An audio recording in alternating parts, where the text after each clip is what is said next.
of heat arises, by what means even the greenhouse effect emerges, but this isn't solely evoked by the fault of human beings but rather, to the same extent, also by the sun. However, this doesn't mean that the Earth person's guilt for the greenhouse effect and for the climate change should be minimized and that the cause for it should be imputed to the sun alone, as the irresponsible scientists in the coming time will do, as you've explained. To be sure, your explanation was that the sun influences the Earth's climate to a very great extent and, thus, also immensely contributes to the climate change and to the greenhouse effect, but at the same time, also very much is done by human beings even, for example, through the enormous worldwide emissions of hydrocarbons, bromine gases, and CFCs, along with many other emissions of a climate-damaging nature. Now, from time to time, so I mean in large time intervals, especially strong and extremely great and extensive activities arise on the sun, through which enormous quantities of radiation are released and hurled out into space, which then inevitably hit the Earth and influence its entire planetary climate. And exactly this is what it concerns now, that is, this is the specific stuff that it basically concerns here, which acts so powerfully that a greenhouse effect and climate change arise, which also appeared at other times than at the present because major causes for this also lie with humans, also stepped into appearance, and can also appear in the future. This is in stark contrast to when periods of very low solar activity arise, through which very cold times or even glaciation can be caused on Earth. Quetzal says you have given an extensive explanation, which shows great knowledge of the addressed matter. Indeed, you amaze me again and again. Billy says it's all half as bad, for on the one hand, Svarth taught me a lot of knowledge in this respect, but on the other hand, I also learned a lot at school even though I was a big truant and moreover, I'm also learning constantly through professional books, professional articles in newspapers and magazines, as well as through professional television broadcasts. But now, what is the specific substance of the sun, through which the greenhouse climate and the climate change on the Earth are promoted?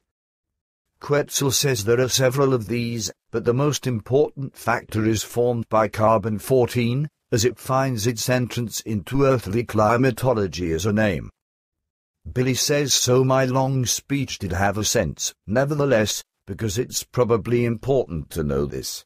But then, now something else Professor Sandra I already told you once of him asked me since you deal with the prehistoric geology of the Earth, do you know anything about the so-called oceanic Nazca plate, that is the Nazca Plateau, or know where its origin is to be sought? Quetzal says the origin of the Nazca Plateau was at a very different place than where it is located today. Around 33 million years ago, it was located about 2,000 kilometers further west in the ocean. The plateau was a volcanic underwater world, on which there were quite enormous volcanic mountains, whose highest peaks protruded far above the ocean's surface, creating a large island archipelago that was surrounded by beautiful paradise reefs. Over the course of millions of years, however, the underwater world sank about 1,500 meters into the depths of the ocean. For my part, the knowledge of the professor, in terms of his knowledge of the Nazca plate, would interest me. Billy says I will raise an appropriate question with him.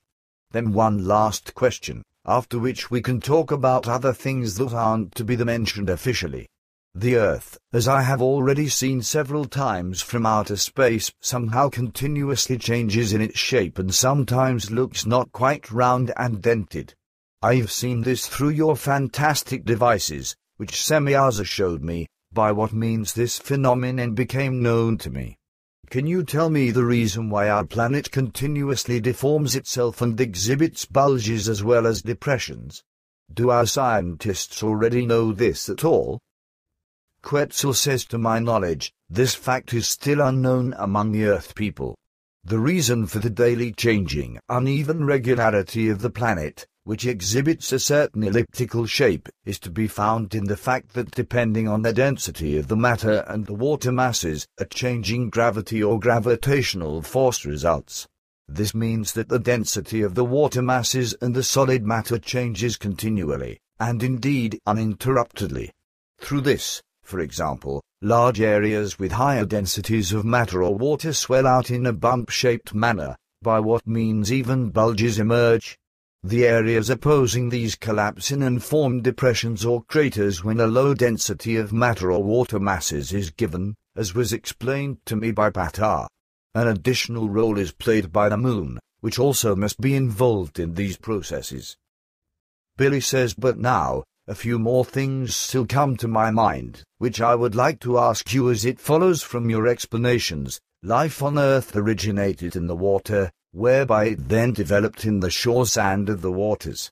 This is in complete contrast to the claims of the earthly scientists, whose explanations purport that life had developed from the so-called primordial soup. If I still remember correctly, completely in accordance with your information, life is to have originated in the fresh waters of the earth. Seas, however, are very salty, at least here on Earth, whereby the highly sensitive genetic material and outer covers of the first organisms would have probably been destroyed because salt water is extremely aggressive, and the life forms that emerged first were still highly susceptible to such influences. So I ask myself, what type of water was given then, in which life could evolve, before it could also find its way in salt water at a later time?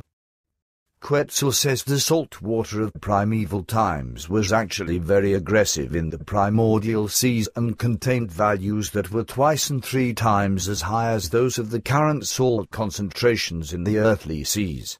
Thus, life also did not originate in these salty primordial seas, which were also partly strong in potassium, but rather in smaller and larger land waters, in small and large ponds, as well as in small or larger lakes, which consisted of fresh water that arose from torrential rains. Billy says, then still this on my great journey with Semyaza and Patar in his great spacer, we also flew to the so-called Andromeda Nebula, as this enormous structure is erroneously called by the earthly astronomers because they just assumed that it would concern a galactic nebula.